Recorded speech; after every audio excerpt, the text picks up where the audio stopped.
Welcome to the first session on the Minute Therapist. This session is dedicated to knowing your professionals, so who they are and how exactly they can help you. Every professional voice user ideally should have two types of professionals helping them. One set is called the training professional, and the other set is called the non training professional. So, the training professional are those who will help you in identifying your voice and maintaining it in the best way customized for you. Whereas a non training professional is the one who will give you help when you have any voice disorder to treat it medically and to treat it surgically. So, let me explain this in detail. A training professional, you have two types. So, the first type is a vocal coach or a music teacher. Now, a music teacher, I mean a vocal music teacher, to be very specific. So, they play a very critical role in professional voice users who use their voice creatively. By creatively, I mean for singing purposes. So, all singers, you mandatorily need to have a vocal coach or a vocal mentor, but make sure you ask them the right questions, which I will get to eventually. The second is a speech therapist. Now, a speech therapist, yes, but in specific, a voice therapist. Now, what makes the difference is you'll find a lot of speech therapists all certified in this field of speech and hearing in and around the places that you are.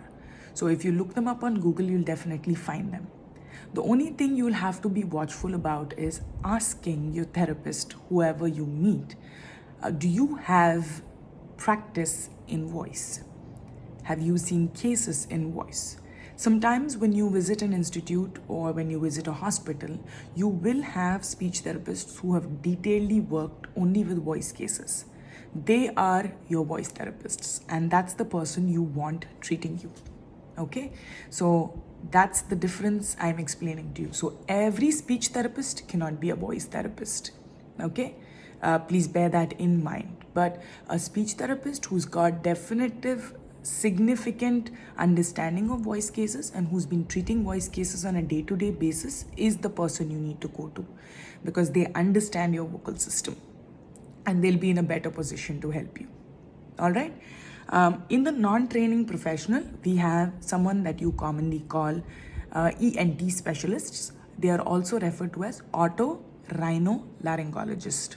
Okay, oto by means of ear, rhino is nose, and laryngologist is throat. This is a new term. So you have two types of ENT professionals. You have the general ENTs. These are people who help you medically. So they'll test you, they'll observe your vocal system, they'll give you medications, and they'll help you out. There are some who go in for an extra specialization, which is ENT surgeons. Okay, so these are the people who can go one extra step and help you by surgically treating your system.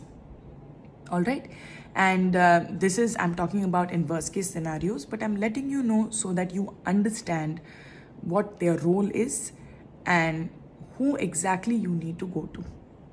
All right, so it is ideal to have an ENT or an ENT surgeon, just so that you are more aware of your vocal system and you're aware to ask the right type of questions. And you deserve to, because you're taking care of your system. And this system is helping you earn your living or to put your talent out there, and you really need to find the best to be able to handle that for you. Okay, so now that we know who are the training and non-training professionals, let's understand what you need to know about them and what questions you need to ask them, or what questions you need to have in mind when you're finding these people for you.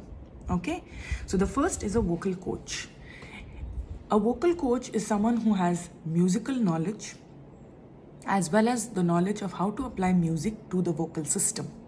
First, they are someone who should be able to tell you what is a warm-up and demonstrate it to you, what is a cool down and demonstrate it to you, teach you what is warm-up and cool down scales. So in order to better your voice, treat it better and give you more range and give you more quality, you need to definitely practice your scales, and you need to do it in the fashion of a warm-up and a cool down. So your vocal coach or your music teacher should be able to answer this question. Finally, before you attempt every song, your vocal coach should be able to provide you a scale for that song. The scale should comprise of the lowest notes and the highest notes and the mid notes in that song, so that you can rehearse these notes before you attempt singing that song. Thereby, your voice is prepared.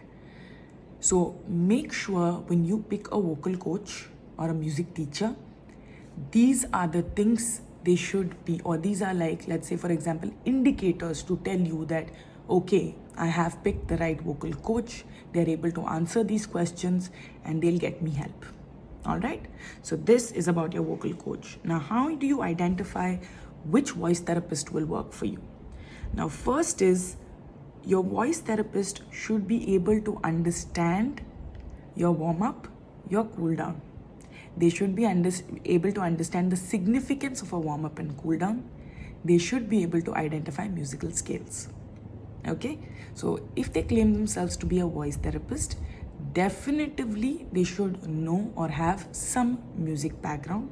If not a music background, they should have knowledge of vocal scales and vocal frequencies.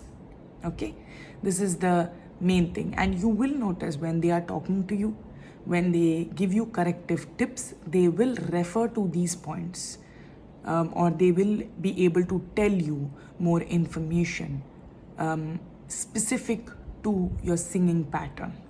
And that's when you know, okay, my voice therapist is making sense. All right. So what extra your voice therapist can help you with is breathing exercises. How to improve and increase your breathing pattern? What are you doing wrong? What can you do to better your voice pattern? And how exactly can you sustain your breathing for different types of songs? Second is, they can provide you with something called as vocal hygiene tips. So how you use your voice, how better you can use it, how to preserve it, what are the things you need to do and what are the things you don't need to do, and so on and so forth. So we refer to them as vocal hygiene tips. I will be addressing them in future sessions. Finally, they'll give you something called as relaxation and vocal strengthening exercises. So when you use your voice professionally for extended duration of time, you are actually putting your vocal cords to a lot of heavy pressure. So when this is happening, your vocal system is getting loaded. So in order to relax this out and to strengthen your vocal cords for that kind of high pressure or high performance levels, that's where your voice therapist can help you. So you need to see if your voice therapist can address all these issues. And if you feel, yes, my voice therapist can address these issues, you found yourself a good voice therapist. All right? So I told you what your vocal coach is. I told you what your voice therapist is. Now coming to an ENT surgeon or an ENT. Now I would prefer always going to an ENT surgeon because, it's always one step ahead. But an ENT is also fine. Absolutely no problem. I have nothing against them. I'm just saying we work in coordination with them.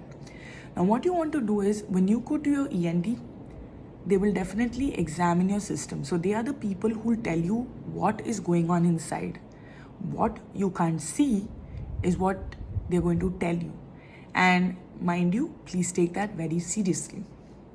All right. A pattern that I have personally followed is going to not just one ENT, but I go to two, always to get a second opinion, just to reassure myself.